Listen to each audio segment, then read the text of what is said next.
The following procedures will help you install an InSinkErator Foodservice disposer properly.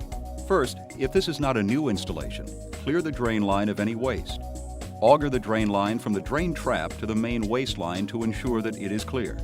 A typical installation incorporates the following items: disposer, disposer mounting, control center, solenoid valve, flow control valve, siphon breaker, electrical supply, drain line, water shutoff valve, and the cold water supply. Prior to unpacking, verify the carton labels match each other and the power supply. After unpacking, check to ensure that the spec plate on both the disposer and the control panel match the power supply. If required, install the disposer leg assembly on the SS50 to SS200 disposers. Note that the SS300 and the larger disposers come with factory-installed legs. If your disposer is using a competitive mounting adapter, it is recommended to install it with legs. Also, use legs if the SS150 and SS200 is using the number 5 sink flange. To install the legs, first turn the unit upside down. Pry 2 guide hole plugs from the bottom cover.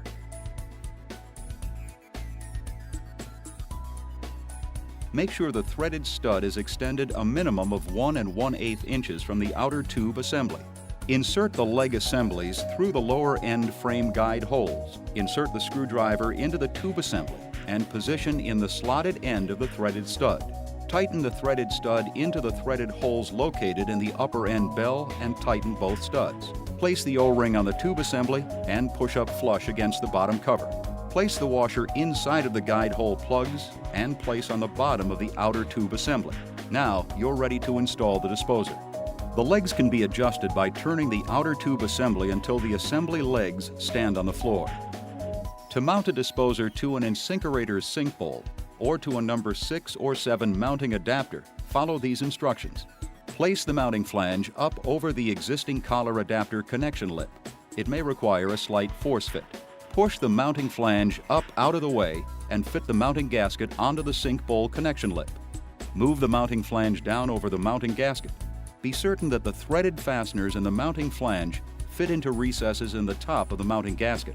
Attach 2 screws through opposite holes in the mounting gasket and into the threaded fasteners in the mounting flange. The screws should be protruding approximately 1/4 inch below the mounting gasket. Position the disposer beneath the mounting gasket and engage the 2 protruding screws in the keyhole slots in the disposer body flange.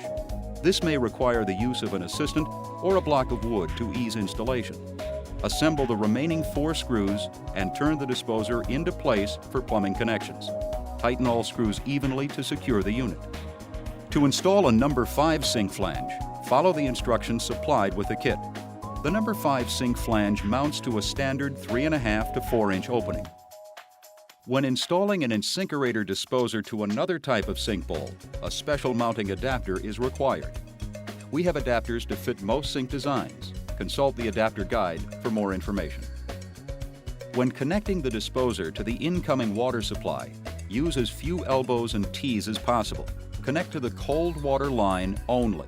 Install the flow control valve, water solenoid valve, and the siphon breaker according to the direction of the flow arrows marked on each valve body.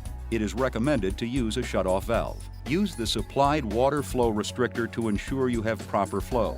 If there is too much water in the disposer, food will not grind completely. If there is too little water in the disposer, the food waste may not flow to the main sewer line. When connecting the drain line, place the P-trap or floor drain as close to the disposer outlet flange as possible. Do not use plumber's putty on the threaded connection. Instead, use tape. Do not flex the connection. Consult the installation guide to find the recommended drain line diameter for your disposer model. Check to make sure the proper slope is used with the connection going from the disposer to the floor drain or sewer connection. With this installation, we're showing you the AquaSaver Disposer Control Center, which operates the disposer and control center operations. Each control has its own installation manual detailing how to connect the disposer, control, solenoid valve, and power supply. Make sure the control center is properly grounded. If this is a new installation, make sure there is no construction debris in the disposer grind chamber. Verify the disposer is functioning properly by checking for leaks at the fresh water connections, mounting collar, and the waste outlet. checking for excessive vibration. And if the control center has reversing capabilities, confirm that it will reverse.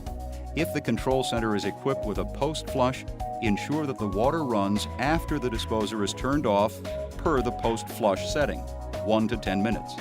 For more details on troubleshooting and operation, reference the installation manual included with your disposer.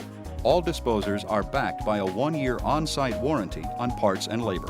InSinkErator, the most trusted name in food waste management.